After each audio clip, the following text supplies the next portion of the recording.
Has there ever been a moment in your life where you were so convinced someone was betraying you, only to discover the heartbreaking truth was far, far worse and entirely your fault? Because that's my story, and it almost destroyed the best thing that ever happened to me. My boyfriend and I had been together for almost a year, and honestly, everything felt perfect. We just moved into this cozy little house near his hometown, and I was so happy. Then one day, he casually mentioned this yearly tradition. He said that on the same date every year, he flies out to California for a few days. My ears perked up. I asked him why, and that's when things got weird. He just got really quiet, like instantly quiet. And then he changed the subject completely, just invited me to come along. I couldn't go, I had to work that week. So I said no. I knew he was a former Marine and he'd been stationed out there, so I just figured it was to visit old buddies, or maybe relive some memories. I didn't push it. I trusted him, you know? But then, a few days later, something happened that sent me completely spiraling. He was cooking dinner, and he'd left his phone charging in the living room where I was sitting. A text popped up on the lock screen from a name I didn't recognize. I'm almost ashamed to admit this, but weeks ago, I'd figured out his password. It was the name of his favorite gun. So predictable. I know I shouldn't have looked, but I've been cheated on before. I trusted my ex with everything, and he utterly destroyed me. So when I saw that text pop up, all those old wounds just took over. The message read, "Don't forget Maya's favorite beer is Buzz Light. Grab a few cases." My heart physically dropped. Maya? Who the hell was Maya? And why was he buying her favorite beer for a trip he wouldn't explain to me? I slammed the phone shut. Well, not really, but I closed the screen so fast it felt like a slam and pretended I'd seen nothing. But inside, I was absolutely falling apart. My mind was racing a million miles an hour. I went to my work friends for advice, and all three of them said the exact same thing. He's taking another woman on a romantic getaway. He's cheating. Their words were like fuel to the fire of my anxiety. It exploded. I couldn't eat. I couldn't sleep. I kept thinking, asterisk, I thought he was the one. How could he betray me like this? Asterisk. I decided right then that I wasn't going to cry alone. No way. I was going to confront him. I was going to catch him in his lies. I came home early that day. He was in the backyard, fixing a broken fence post. I called out, my voice tight, and told him to come inside. He said he'd be there in a second. I told him, sharper this time, come now. I heard him drop everything and run in. He probably thought I was hurt because when he saw my face, he immediately asked, "What's wrong?" I looked him straight in the eyes, my voice shaking, and said, "I know you're cheating on me." He froze. Then he actually laughed a little like I was joking. But when he saw the tears streaming down my face, his smile vanished. He stepped toward me, trying to hold me, but I pushed him away. He looked so confused, so hurt. He stepped back and quietly asked, "What made you think I'm cheating?" I told him I knew about Maya. I said I knew he was flying out to see her next week. He nodded slowly and said, "Yeah, I am." That was it. I broke. He just admitted it. I started sobbing harder, barely able to breathe. But then, he reached into his wallet and pulled out an old photograph. He handed it to me and said, "That's Maya." The photo showed two Marines in full gear, arms around each other's shoulders, rifles in their free hands. One of them was my boyfriend, younger, but unmistakable. The other was a woman. She had a wide smile and kind eyes. I had seen this picture before, actually, in a memorial post one of his friends had shared online. Maya had taken her own life 3 years ago while they were deployed together. My boyfriend sat down across from me, and he explained everything. Every year, on the anniversary of her death, he flies to California. He visits her grave. He has dinner with her parents. He brings her favorite beer. And they share stories about her. It's how they all cope. It's how they remember her. I felt like the absolute worst person in the world. I had taken his grief, his profound, aching grief, and turned it into something ugly, something disgusting. I accused him of betrayal when he was honoring someone he lost. A wave of shame washed over me so powerful I could barely speak. I started apologizing over and over, but he just sat there quietly for a long, long time. Then he looked at me and said, "I should have told you. I don't like talking about it. It still hurts." He wasn't angry. He was just sad. And that, somehow, made it worse. We talked for hours that night. He told me about Maya, about the guilt he still carries, about how hard it is to open up. I told him about my past, about the men who broke my trust, about why I assumed the worst. We both cried. We both apologized. And somewhere in that messy, emotional confession, we got closer than we had ever been.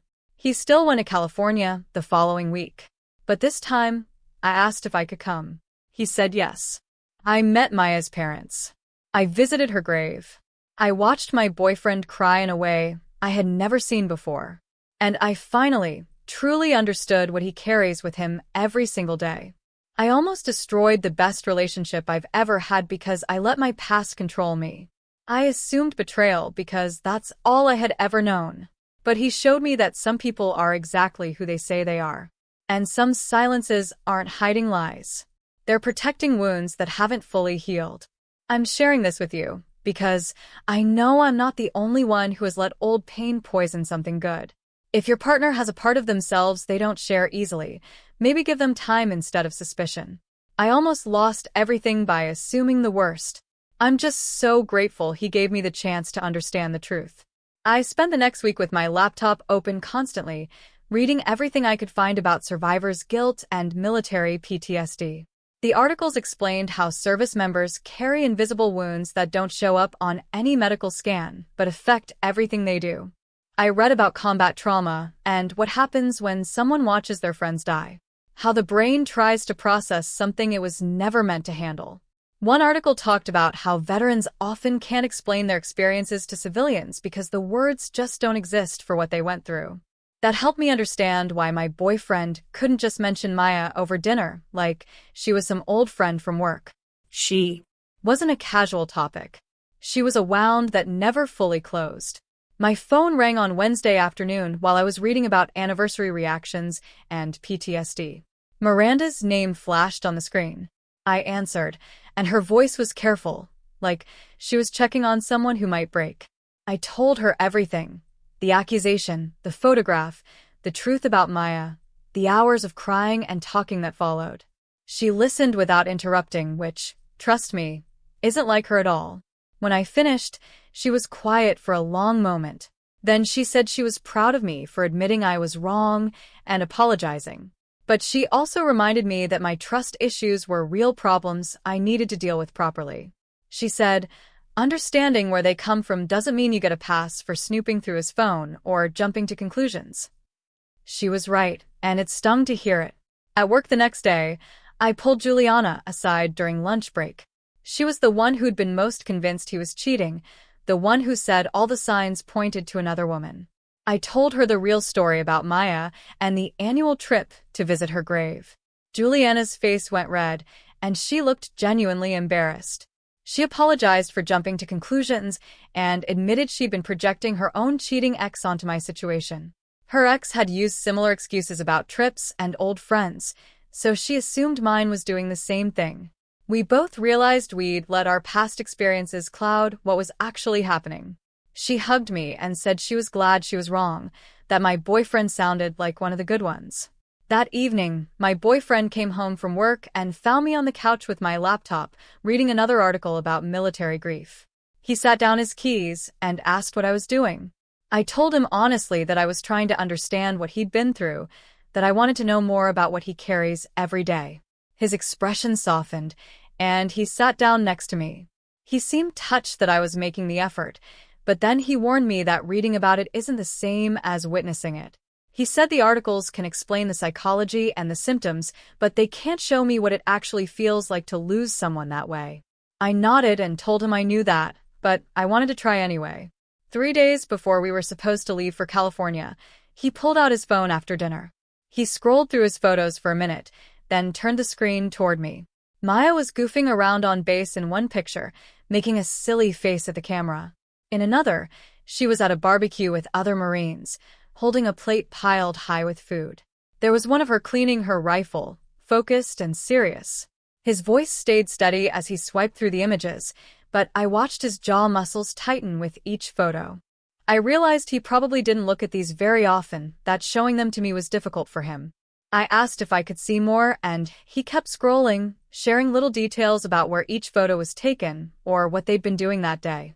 I asked him what Maya was like as a person, not just as a Marine. He smiled a little and told me she was funny, that she could do perfect impressions of their commanding officers that had everyone cracking up. He said she was always pulling pranks on the newer guys, nothing mean but enough to keep things interesting when deployment got boring. Then he mentioned her terrible singing voice, how she'd belt out country songs in the shower, and everyone could hear her through the whole barracks. As he talked, I could see glimpses of the friendship they'd had before everything went dark. These weren't just war stories or trauma memories. These were real moments with a real person he'd cared about. The night before our flight, we were packing our bags when he stopped and sat down on the edge of the bed. He admitted he was nervous about me meeting Maya's parents. He said they're the only people who really understand what he lost, who knew Maya the way he did. I promised to be respectful and follow his lead, that I understood I was entering sacred space in their shared grief. He nodded and went back to packing, but I could see the tension in his shoulders. This trip wasn't just emotionally hard for him. It was also the first time he was bringing someone into this part of his life, and that carried its own kind of pressure. On the plane to California, he barely said a word. He stared out the window for most of the flight, watching the clouds pass below us. His knee bounced constantly, a nervous habit I'd noticed before, but never this intense. I held his hand and didn't try to force conversation. I was learning that sometimes support doesn't mean filling the silence with words. Sometimes it just means being there, being present while someone works through whatever they're feeling. The flight attendant came by twice to offer drinks and snacks. We both declined. Neither of us had much appetite. When we landed and picked up our rental car, his whole demeanor changed. His shoulders tensed up and pulled back like he was bracing for something. His responses got shorter, just 1 or 2 words instead of full sentences. I realized he was already mentally preparing himself for the emotional weight of the next few days. The drive from the airport into the city felt longer than it probably was. He gripped the steering wheel tight and kept his eyes fixed on the road. I didn't try to make small talk or point out landmarks. I just let him have the space to get ready for what was coming.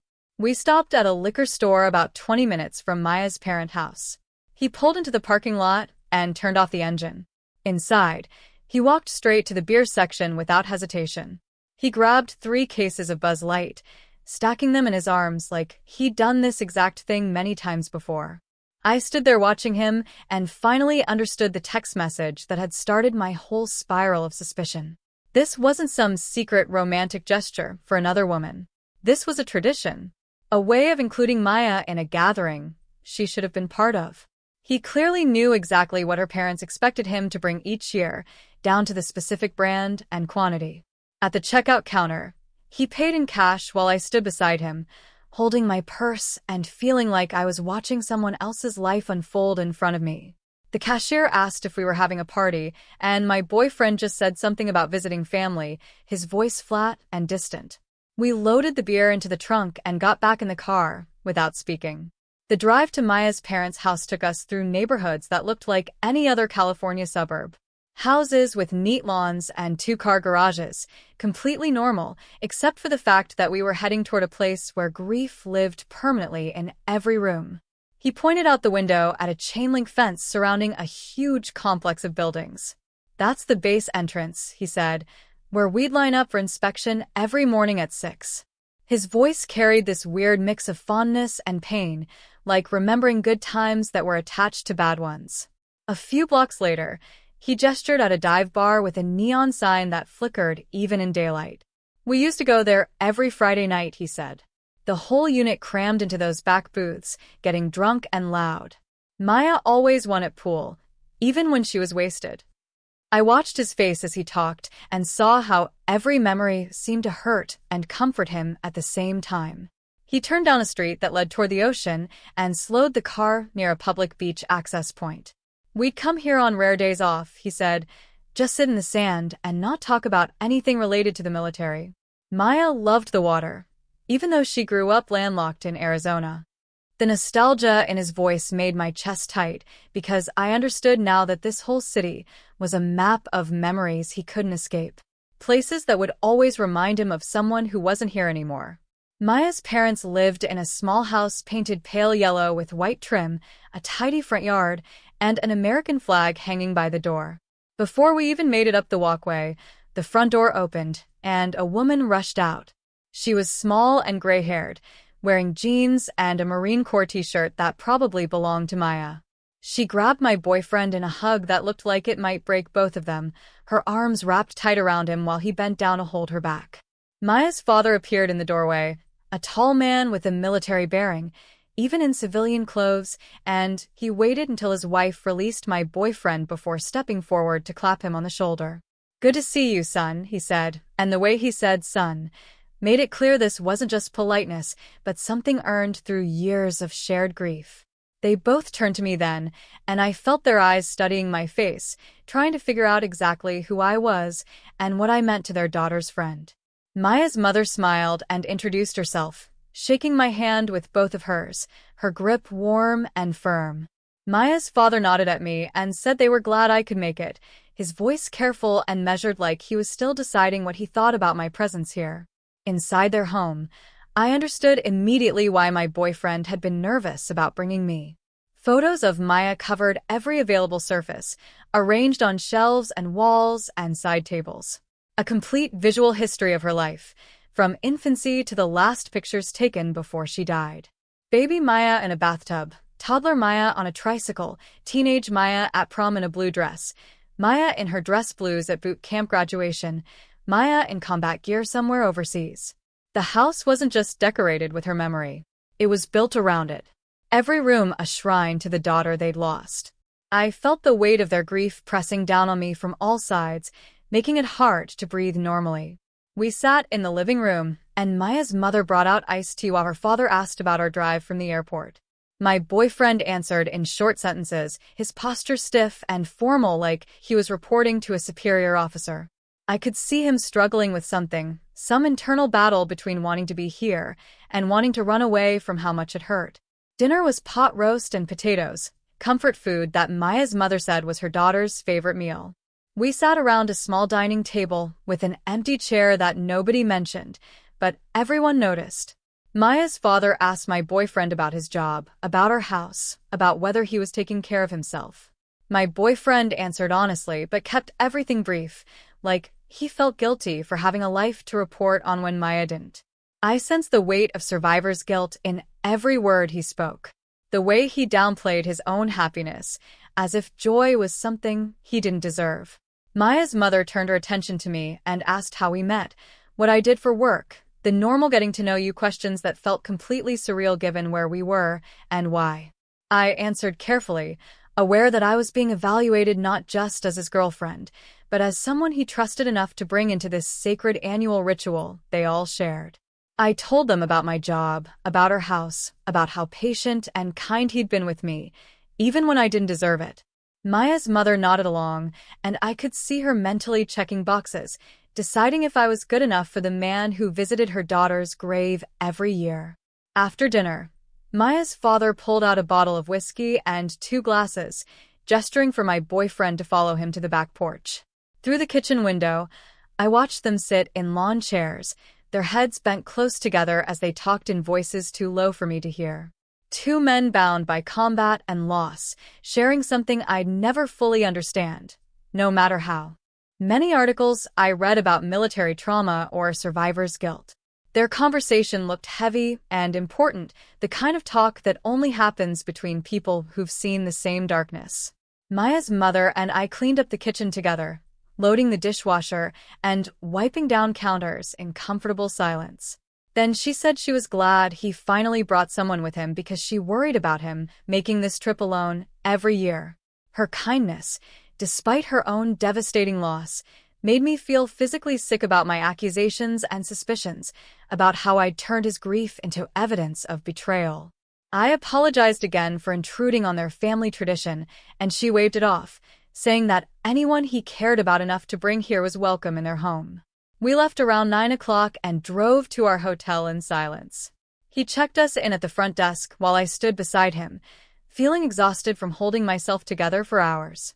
In our room, he sat on the edge of the bed and started unlacing his shoes with shaking hands.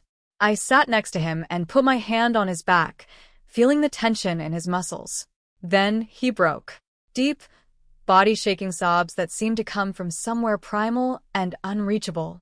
A kind of crying I'd never witnessed from any person before. I wrapped my arms around him and held on while he fell apart, not trying to fix it or make it stop. Finally understanding that some pain just needs to be felt and witnessed and survived. He cried for maybe 20 minutes, gasping for air between sobs, his whole body trembling against mine. When he could finally speak, he told me between ragged breaths that he felt guilty for being alive when Maya wasn't. Guilty for finding happiness with me when she'd never have that chance.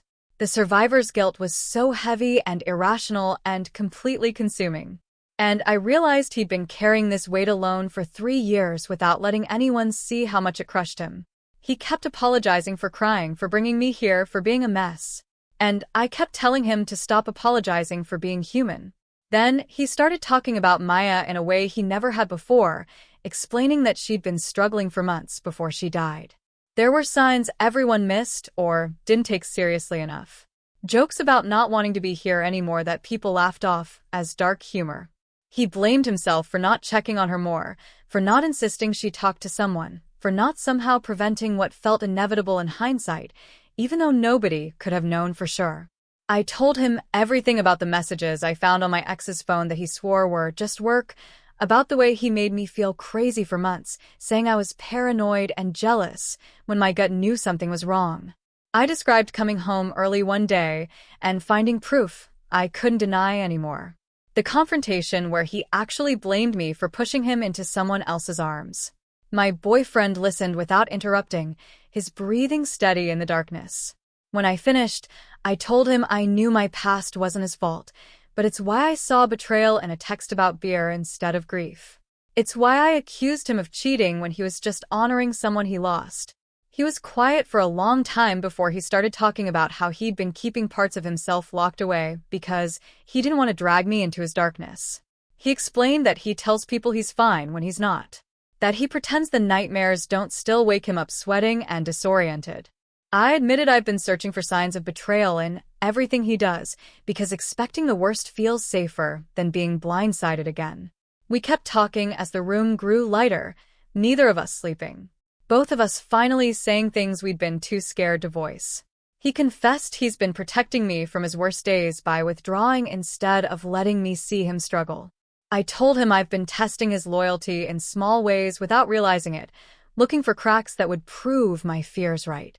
When morning came, the heaviness was immediate. He moved through getting dressed like his body was on autopilot while his mind was somewhere else entirely. His face had gone blank in a way that scared me more than the crying, like he'd shut down every emotion to get through what came next. I got ready quietly, not sure what to say, or if saying anything would help. We checked out of the hotel and drove to Maya's parents' house where they were waiting on the front porch with flowers already in hand. The 4 of us got into their car, my boyfriend and I in the back seat with the cases of Buzz Light beer stacked between us. Nobody spoke during the 20-minute drive to the cemetery. The silence felt thick and suffocating, like the air itself was carrying the weight of what this day meant to all of them. I watched the scenery pass by the window, normal people doing normal things on a day that felt anything but normal. The military cemetery stretched out in every direction when we arrived. Thousands of identical white headstones arranged in perfect rows across immaculate grass. We parked and walked through the grounds, following a path Maya's parents clearly knew by heart. The headstones blurred together until we stopped at one that looked exactly like all the others except for the name carved into it. Maya's full name, her rank, the dates that marked the beginning and end of her life. Her father knelt down and placed the flowers at the base of the headstone while her mother set up a small framed photo of Maya in her uniform, smiling at whoever took the picture. My boyfriend stood completely still, staring at the grave with an expression of such raw pain that I had to look away to keep from crying. His jaw was clenched tight, and his hands were fists at his sides like he was physically holding himself together. Maya's father opened one of the beers and poured it slowly onto the grass in front of the headstone, the liquid soaking into the ground. Her mother opened another and did the same, a ritual that felt both simple and incredibly meaningful. My boyfriend took the third beer with shaking hands and poured it out, his lips moving silently like he was saying something only Maya could hear. They each took beers for themselves and stood there drinking in silence for a few minutes. The four of us gathered around a grave like we were including her in the moment. Then her father started talking about basic training, about how Maya convinced another recruit to help her prank their drill sergeant by hiding all his whistles. Everyone laughed softly through their tears as he described the sergeant's face when he couldn't find a single whistle anywhere. My boyfriend added that Maya almost got kicked out for that stunt, but somehow charmed her way out of serious punishment, and I could hear the fondness in his voice mixed with the grief. More stories came after that, each one painting a clearer picture of who Maya had been. Her mother talked about Maya's attempts at cooking that were so bad, everyone learned to eat before coming to her place. My boyfriend told a story about Maya winning a poker tournament on base and trash-talking guys twice her size. Her father described the time Maya won a push-up contest against the entire platoon, refusing to quit even when her arms were shaking. They passed around more beers and kept talking, sharing memories that made Maya feel alive and present and real, which somehow made her absence feel even more crushing. My boyfriend stepped closer to the headstone and dropped to one knee in the grass. His hand reached out and touched the carved letters of Maya's name, fingers tracing each one slowly, like he was trying to connect with her through the stone. He started talking in a voice so quiet I could barely hear him at first. He told Maya about me, about how we met, about how scared he'd been to let someone in again after losing her. His voice cracked when he said he was sorry for taking 3 years to bring someone to meet her. Sorry for being afraid she'd think he was replacing her or forgetting what she meant to him. He promised her parents he'd keep coming back every single year, that he wouldn't let her be forgotten no matter how much time passed or how his life changed. The raw pain in his voice made my chest hurt so badly I had to press my hand against it just to breathe. Tears were streaming down his face, but he kept talking to her like she could hear him, like she was right there listening to everything he needed to say. He told her he missed her every day and that the guilt of surviving when she didn't still woke him up at night sometimes. Watching him break down at her grave made me understand what he meant about carrying this every single day. This wasn't an old grief that had healed over with time and distance. This was fresh and aching and right beneath the surface of everything he did. A constant companion he'd learned to function around but never truly escaped. He got up after a few minutes and just stood there staring at her name with tears running down his face, his jaw clenched tight like he was trying to hold himself together. Maya's mother moved closer to me and put her arm around my shoulders. She spoke quietly so only I could hear, telling me she was grateful he had me now, that Maya would want him to be happy and loved. The generosity of her words, given her own loss, hit me hard. Here was a woman who'd buried her daughter, who came to this cemetery every year to pour beer on her grave. And she was worried about whether her daughter's friend had someone to love him. I started crying for the first time since we'd arrived at the cemetery, tears falling so fast I couldn't stop them. She squeezed my shoulder and didn't say anything else. Just stood there with me while we both watched my boyfriend grieve for the woman he couldn't save. We stayed at the graveside for over an hour, nobody wanting to be the first one to suggest leaving.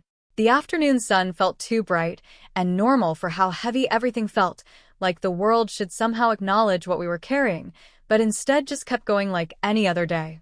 People walked dogs on the paths between headstones, and birds sang in the trees, and cars drove past on the road outside the cemetery gates.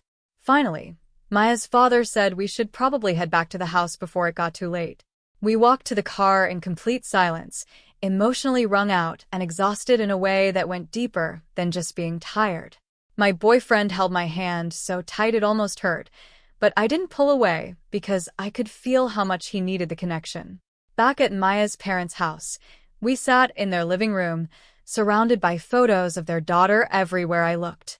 The walls were covered with pictures from every stage of her life, and the shelves held framed photos of her in uniform, with friends, at family gatherings. We shared more memories over sandwiches that Maya's mother had made, but nobody really ate.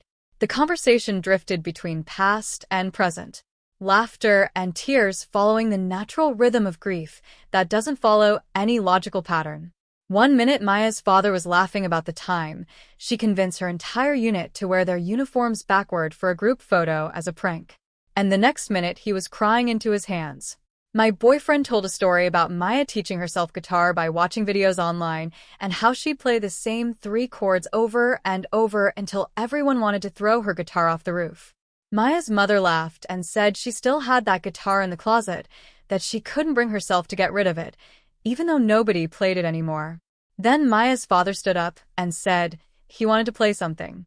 He went to the closet and pulled out Maya's old guitar, the same one from all the stories. He sat back down and started playing a song, his voice rough but steady as he sang. My boyfriend closed his eyes, listening, and I watched tears stream down his face that he didn't bother to wipe away. He was finally letting himself feel everything in front of people who understood, people who wouldn't judge him or tell him to move on or ask why he wasn't over it yet. The song ended, and nobody spoke for a while.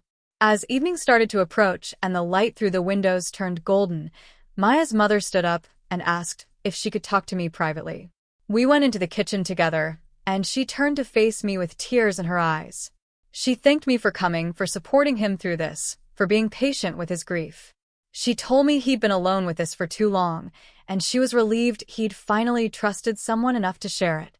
She said she could see how much he loved me, and that gave her hope he might actually heal someday instead of just surviving. I didn't know what to say, so I just hugged her, and we both cried in her kitchen while the men sat in the living room with Maya's memory all around them. Before we left for our hotel, I surprised everyone by asking if I could have a moment at Maya's grave alone.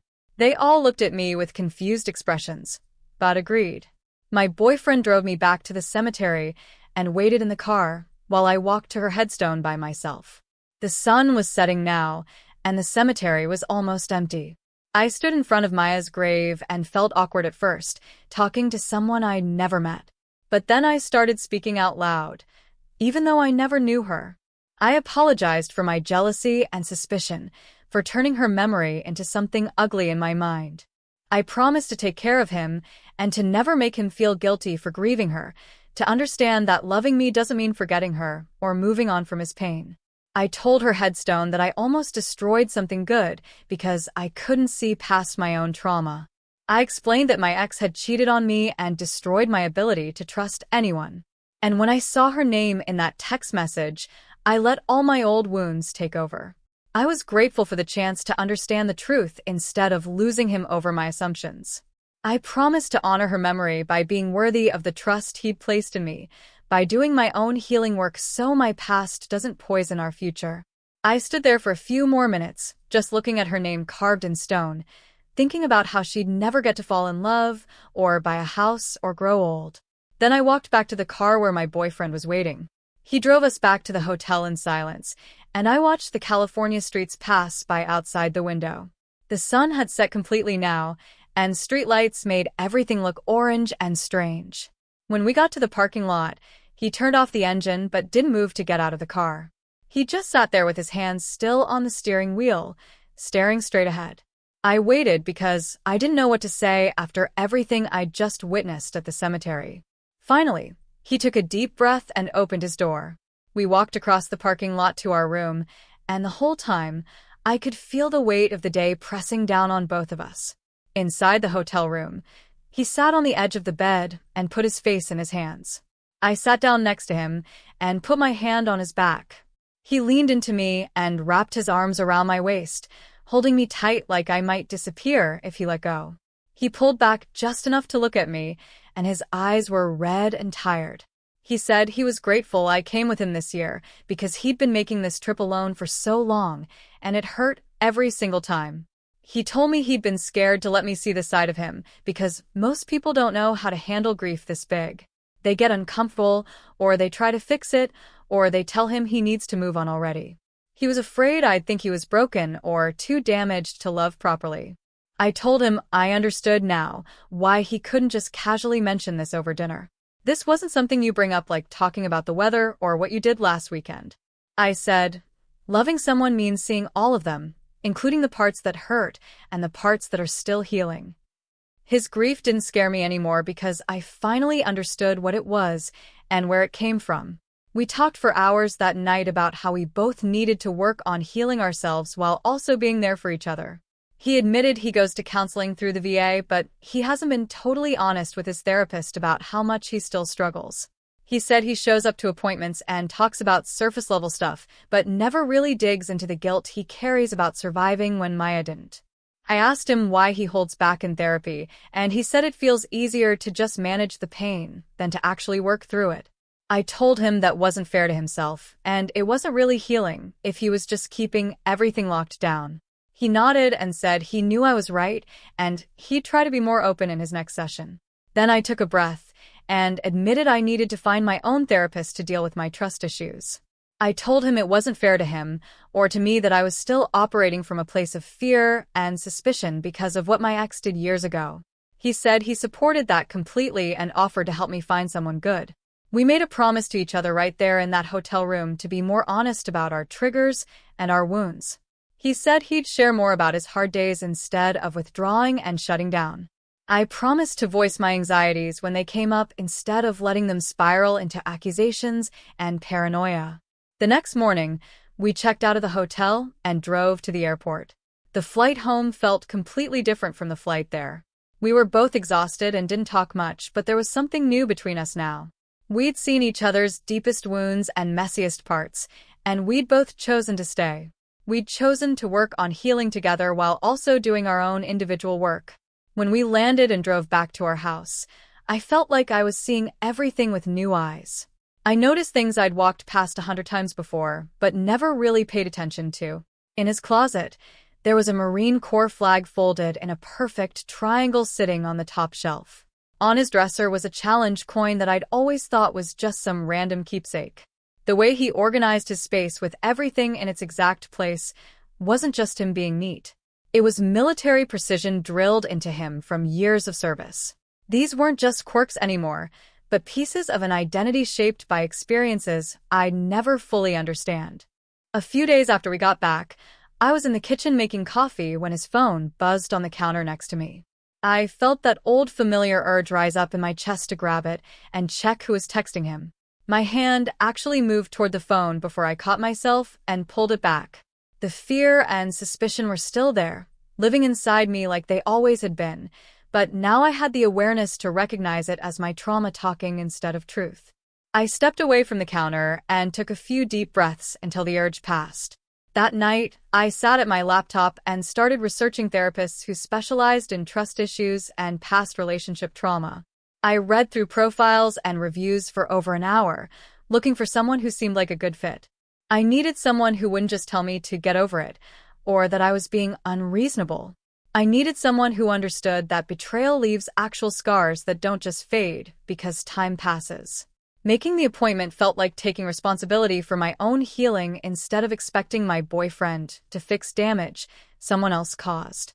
My first session was 2 weeks later in a small office downtown. The therapist's name was Gage, and he had kind eyes and asked me to tell him why I was there. I started talking about my ex and the cheating, and suddenly I was crying harder than I'd cried in months. Talking about it brought up feelings I thought I'd dealt with years ago, but clearly I'd just buried them. Gage listened without interrupting, and when I finished, he helped me see that I'd been protecting myself by assuming betrayal before it could happen. I'd been staying alert and watching for signs of cheating, so I'd never be blindsided again, like I was with my ex. But that constant watching and suspicion was costing me the chance at real closeness with someone who actually deserved my trust. Around the same time I started my therapy work, my boyfriend made a change, too. He started going to his VA counseling appointments every week instead of once a month like he'd been doing before. The first few times he came home afterward, he looked wiped out. His eyes were red and his shoulders sagged like he'd been carrying heavy boxes all day. He'd drop his keys on the counter and head straight to the bedroom without saying much. I'd follow him in and find him lying on the bed staring at the ceiling. When I asked if he wanted to talk about it, he'd shake his head and say he just needed to process everything. But after a few weeks of regular sessions, something shifted. He started telling me small pieces of what he discussed with his therapist. He'd mentioned that they talked about Maya and the guilt he carried about not seeing the signs before she died. He'd explained that his counselor was helping him understand that survivor's guilt was normal, but also something he needed to work through instead of just carrying forever. One night, after a particularly hard session, he sat at our kitchen table with his head in his hands and told me it felt good to finally stop pretending he was fine.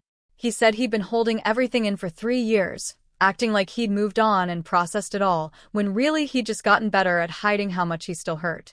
Hearing him admit that made me realize how much strength it took for him to show up to those appointments week after week and actually do the work instead of just going through the motions. Things felt like they were moving in a good direction for both of us until one evening about 6 weeks after California. He was supposed to be home from work at 6 o'clock, but 7 o'clock came and went with no text or call. By 7:30, I was pacing the living room, checking my phone every 2 minutes. My chest felt tight, and my hands were shaking as old fears crept back in. By 8 o'clock, I'd convinced myself something was wrong. He was avoiding me or lying about where he was. Or maybe he decided this whole thing was too much work and he was done. When he finally walked through the door at 8:15, I was sitting on the couch with my arms crossed and tears streaming down my face. He stopped in the doorway, looking confused, and asked what was wrong. I stood up and my voice came out harsh and accusing when I said he'd been gone for over 2 hours without any explanation. I told him it felt like he was avoiding me on purpose. He put his hands up and said he wasn't avoiding anyone, but his tone was defensive and sharp. He said he needed space sometimes, and I couldn't expect him to report his every move. That made me angrier, because it felt like he was twisting what I'd said. I shot back that asking for a simple text wasn't the same as demanding he report his every move. He raised his voice and said he didn't realize he needed permission to stay late at work. We were suddenly standing in our living room, yelling at each other, both of us hurt and angry and falling right back into old patterns of miscommunication. But then something different happened. He stopped mid-sentence and took a deep breath. He walked over and sat down on the couch. And after a second, I sat down, too. We were both quiet for a minute, both of us breathing hard and trying to calm down. He spoke first, and his voice was quieter when he said he was sorry for not calling. He explained that he'd gotten caught up in a project at work and completely lost track of time. It wasn't that he was avoiding me or trying to stay away. He just genuinely forgot to check his phone or send a message. He said he understood why that made me anxious given everything we'd been through, but it wasn't intentional or meaningful beyond him being forgetful. I wiped my eyes and admitted I jumped to the worst conclusion without any real reason. I told him I felt insecure earlier that day for no particular reason.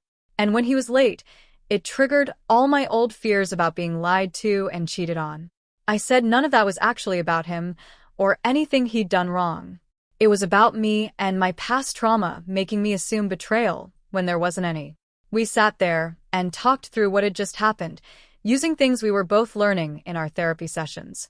It was messy and uncomfortable, and neither of us felt great about how we'd handled it. But we worked through it together instead of shutting down or walking away or letting it turn into something bigger and more damaging. We both apologized again and talked about what we could do differently next time. He said he'd set a reminder on his phone to text me if he was going to be more than 30 minutes late. I said I'd try to pause before assuming the worst and actually ask him what was going on instead of building a story in my head. When we finally went to bed that night, we both felt closer instead of more distant. The fight had been scary because it showed we could still fall into old patterns, but working through it showed we were both committed to doing things differently. The following weekend, Miranda drove up to visit. She showed up Saturday morning with coffee and bagels, and we sat at the kitchen table while I filled her in on everything. I told her about the California trip and meeting Maya's parents and visiting the grave. I explained how my boyfriend had broken down crying and shared things with me he'd never told anyone. I talked about starting therapy with Gage and how hard it was to dig into the betrayal from my ex. I mentioned the fight my boyfriend and I had about him being late and how we'd managed to work through it instead of letting it explode.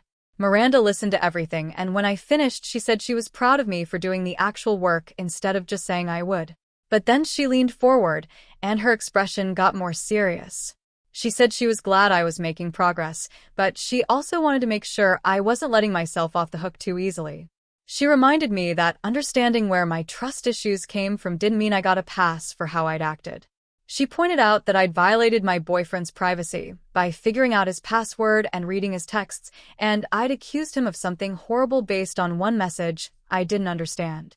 She said the fact that I had trauma from my ex didn't excuse those choices. It explained them, but it didn't make them okay. Hearing her say it so directly stung, but I knew she was right. I'd been so focused on the revelation about Maya and our emotional breakthrough that I hadn't fully reckoned with my own actions. I'd invaded his privacy and made terrible accusations based on my own fears rather than any actual evidence. Miranda wasn't trying to make me feel bad. She was trying to make sure I took real responsibility instead of just understanding why I did what I did. A few days after Miranda left, my boyfriend brought up the idea of me meeting Luca. He explained that Luca was one of his Marine buddies who'd also known Maya and struggled with similar survivor's guilt. Luca and his wife Beatrice lived about an hour away, and my boyfriend thought it might be good for all of us to get together. He said hearing Luca talk openly about his therapy and PTSD might make him feel less alone in his own struggles. We set up dinner at our place for the following Friday. When they arrived, Luca was tall and broad-shouldered with a quiet intensity about him. Beatrice was warm and friendly, hugging both of us like we were old friends, even though we'd never met.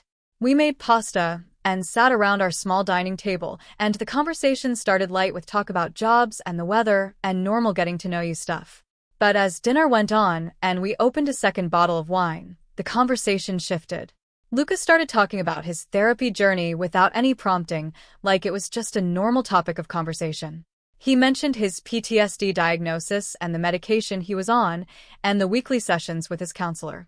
He talked about nightmares and hypervigilance and how hard it was to feel safe even in his own home sometimes. My boyfriend listened intently, nodding along, and I could see his whole body relax as Lucas spoke.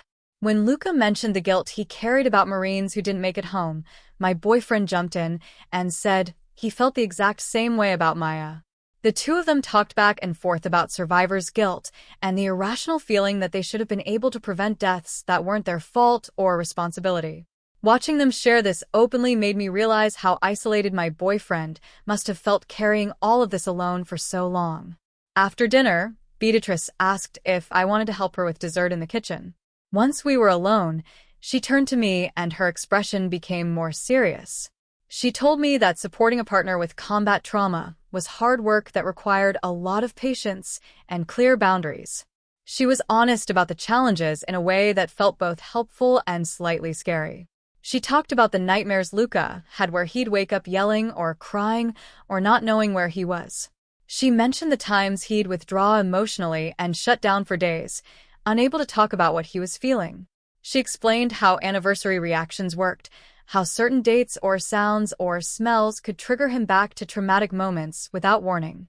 She said there were times she felt like she was walking on eggshells, trying to be supportive while also protecting her own mental health.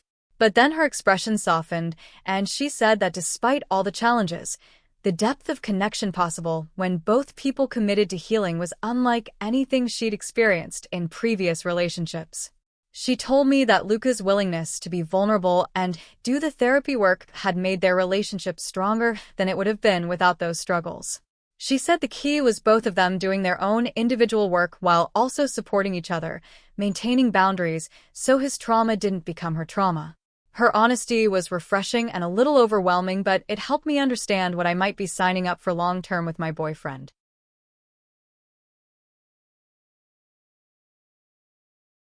The next week in therapy, Gage and I worked through specific memories of my ex's betrayal. He had me describe the timeline of events leading up to discovering the cheating. And as I talked through it, I started to see patterns I hadn't noticed before. My ex had been distant and secretive for months before I found proof. But when I'd asked him about it, he'd made me feel crazy for being suspicious. He'd accused me of being paranoid and controlling, turning my legitimate concerns back on me until I doubted my own instincts. Gage helped me understand that my ex had been gaslighting me, making me question my own perception of reality, so I wouldn't trust what I was seeing.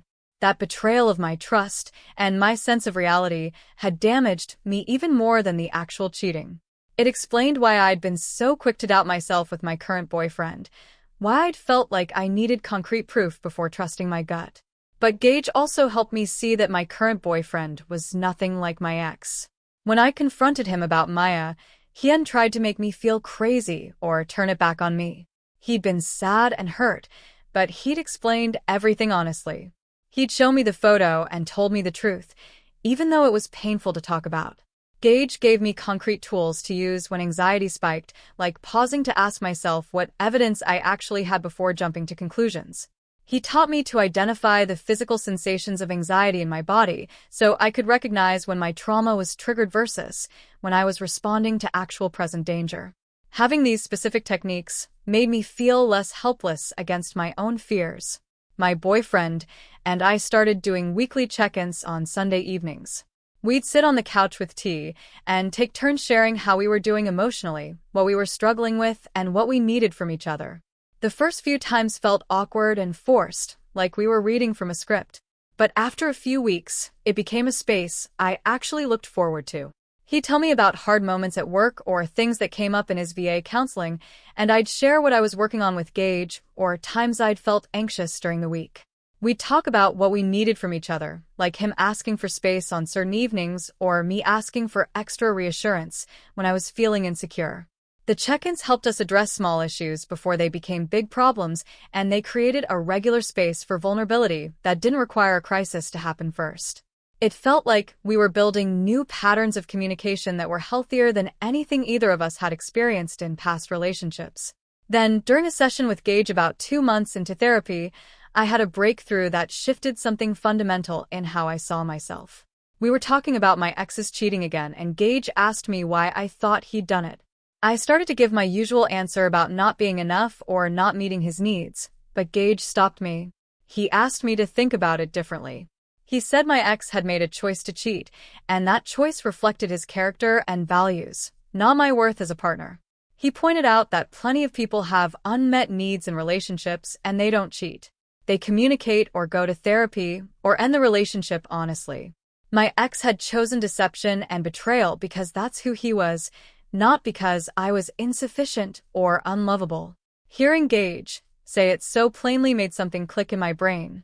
I'd been carrying this belief for years that I needed to be perfect and hypervigilant to prevent future betrayal, like if I could just be enough and watch carefully enough, I could control whether someone cheated on me.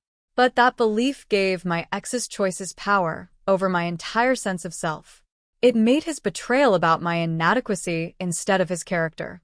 Realizing that his cheating wasn't about me being insufficient or unlovable started to loosen the grip of the fear that had been controlling me. I couldn't prevent betrayal by being perfect or watching carefully. I could only choose partners with integrity and trust myself to recognize red flags. And my current boyfriend had shown me over and over that he had integrity, even when it was hard, even when the truth was painful to share. A few weeks after that conversation with Gage about my ex's choices, I'm sitting in our living room when my boyfriend's phone buzzes on the coffee table. The screen lights up with a text from someone named Derek. I glance at it without thinking, then realize I don't feel the usual spike of anxiety.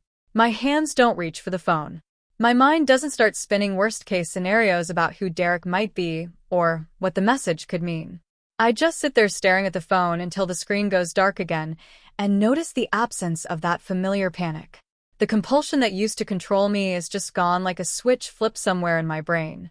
When my boyfriend comes back from the kitchen with 2 mugs of tea, I tell him his phone went off.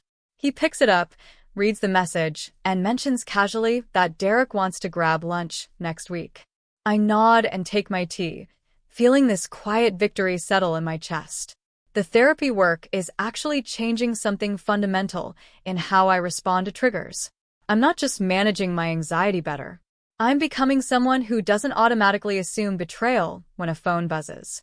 That weekend, we're sitting at the kitchen table with our laptops, looking at flights for next year's California trip. He scrolls through dates and prices while I pretend to work on emails, but really I'm just watching him. His face is relaxed in a way it never is when he talks about Maya or the anniversary. He finds a good fare and adds it to his cart, then looks up at me with this expression I can't quite read. He asks if I'd be comfortable staying with Maya's parents instead of getting a hotel this time.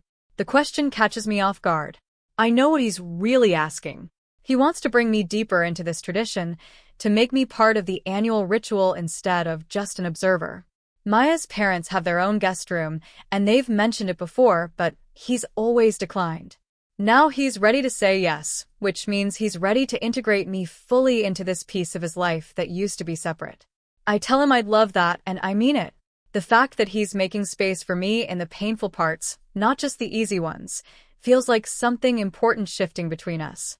He reaches across the table and squeezes my hand, then goes back to booking the flights like it's no big deal, but I can see the relief in his shoulders. A few days later, he comes home from his VA counseling session and sits down on the couch next to me. He's quiet for a minute, staring at his hands. Then he tells me his therapist said something that's been rattling around in his head all afternoon. She helped him see that honoring Maya's memory doesn't require him to stay frozen in grief. That Maya would want him to heal and be happy, not spend the rest of his life carrying guilt like a weight he can never put down. He says it out loud like he's testing the words, seeing if they feel true. He's starting to forgive himself for surviving when she didn't, recognizing that his guilt doesn't actually honor her or help anyone. It just keeps him stuck in the worst moment of his life, reliving it every day. I watch his face as he talks and see something different there. Not the absence of pain, but maybe the beginning of acceptance that the pain doesn't have to define everything. He tells me he's been so afraid of moving forward because it felt like forgetting her. Like her death would matter less if he stopped hurting so much. But his therapist asked him what Maya would say if she could see him now. And he knows she'd tell him to stop punishing himself. She'd want him to live, not just exist. That night, after he falls asleep, I sit at the kitchen table with a blank piece of paper and start writing a letter to my ex. I pour out everything I've been carrying for years. The anger at his lies and betrayal, the hurt of being made to feel like I wasn't enough, the damage he did to my ability to trust anyone after him. I write about how he gaslit me when I questioned him, made me feel crazy for my suspicions, even though my instincts were right. I tell him about the years I spent assuming every man would eventually do what he did, how his choices poisoned every relationship I try to have after him. The words come out messy and raw, my handwriting getting harder to read as emotions take over. I fill 3 pages, front and back. Not editing or censoring, just letting it all spill onto the paper. When I finally finish, my hand is cramping and my face is wet with tears. I didn't realize I was crying. I read through what I wrote once, then take the pages outside to the fire pit in our backyard. I light them with a match and watch the paper curl and blacken, the words disappearing into ash and smoke.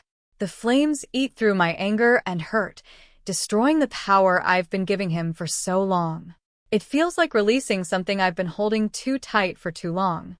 When the last piece burns away, I go back inside and wash my face, feeling lighter than I have in years.